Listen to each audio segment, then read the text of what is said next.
So Matt, I'm speaking theoretically here, okay? So I'm a Christian, I go to church, I want to honor the Lord. It's Sunday night, though, and I am dreading going to work on Monday morning. What should be my motivation? Like, what's going to get me out of bed and ready to go to work? Yeah, that's a fantastic question. A lot could be said here. I want to focus on one thing. Okay. Primarily, the motivation in our work is to love our neighbor as ourselves. Okay. And love God. It's not just loving others disconnected from love for God. It's love for God that flows out in love for others. And here's what's unique about that. A lot of times we think about good works and loving other people as something it's like on our someday maybe list. Like, oh, maybe I'll do a good work next week or sometime, because we think of them as these rare, special, spectacular things. Like a mission trip to Africa, which is cool. Yeah. But a key part of the Christian doctrine of vocation is that good works are not just rare and special things we do. They're the things we do every day in faith. And that means our job is one of the primary arenas in which we serve others and love our neighbor. So, I mean, even in a job that's repetitive, boring, it doesn't feel like it has a lot of consequences. So even there, it's an opportunity to love neighbor. It is. It's two thoughts there. First thought, which one should I say first?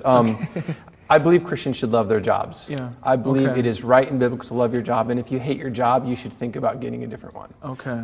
Now, that said, sometimes we can't change. Yeah, there are factors beyond our control. An unemployment rate is pretty high. Yeah, exactly. Okay. So if you're in a job that you just don't like, let's say it's repetitive. Now, some people like repetitive jobs, and that's okay. Yeah. And that goes to the nature of our individuality, and the doctrine of vocation respects that. But let's say you're in a repetitive job and you don't like it. Like one summer in college, I worked in a factory making toolboxes, and I didn't like it at all. And they wanted to beat me up because when the receptionist would walk by, they would whistle or something, and I wouldn't.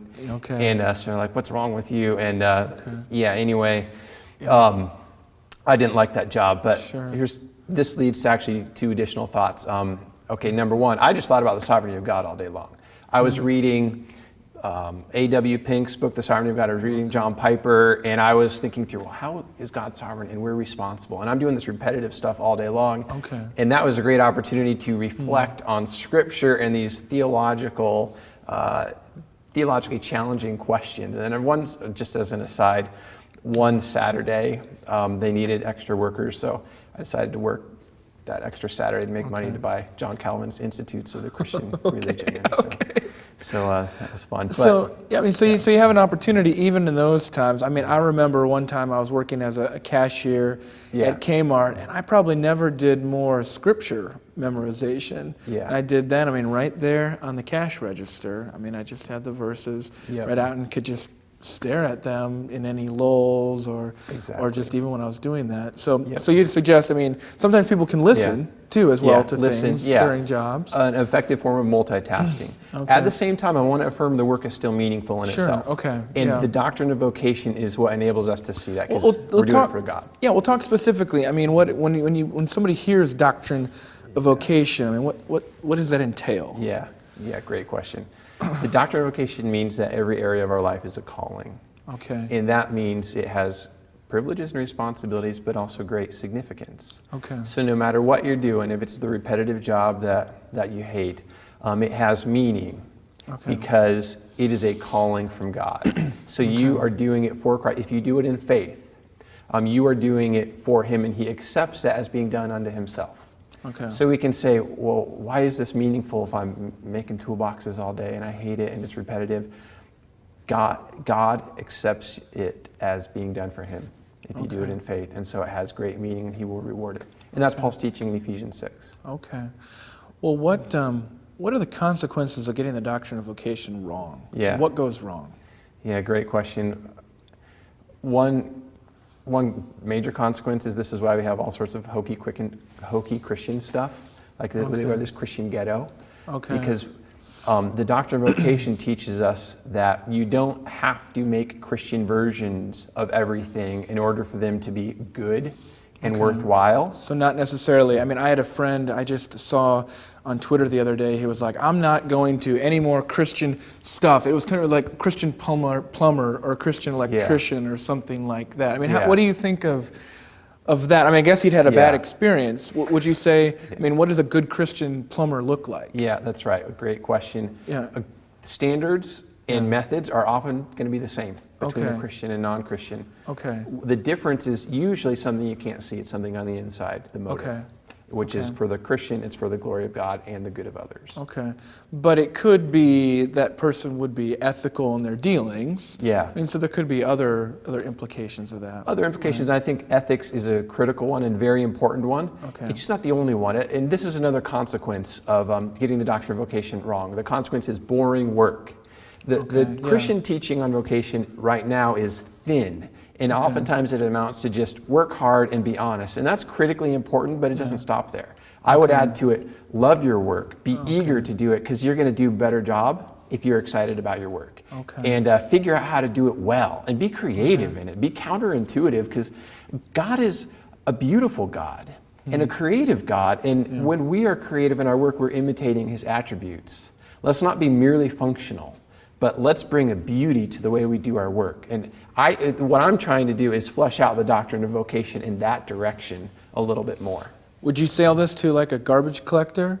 Something like that? I mean, Absolutely. Can you be innovative and beautiful Yes. as a garbage collector? Yep, you can. I think sometimes we let ourselves off the hook too easily. Someone will say, like people say to me all the time, you think we should love our work? You don't know what my work is, and you don't know my situation, you know. And well, yeah, I know. We all have challenges, and for some of us, they're really hard.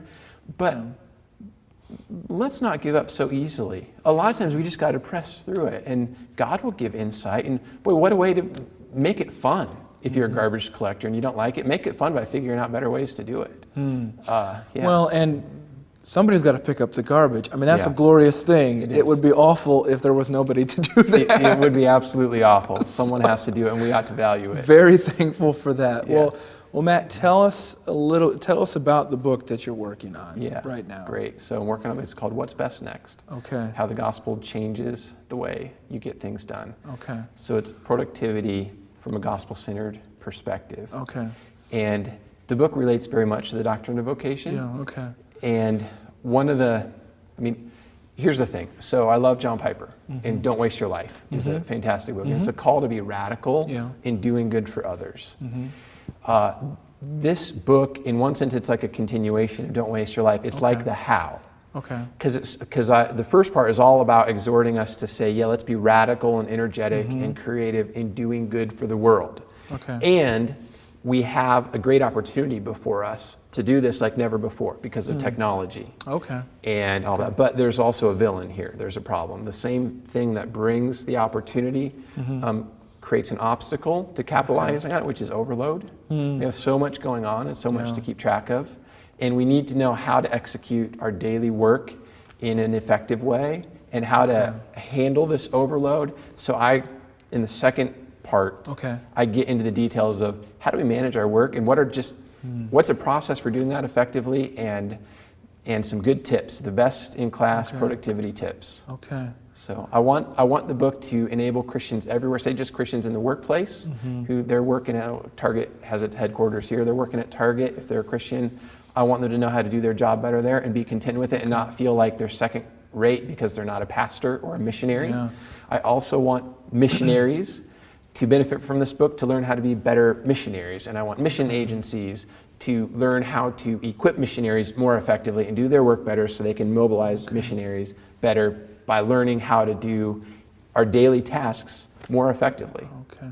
That sounds very helpful. Thanks, Looking forward to Matt. it. Great. Thanks.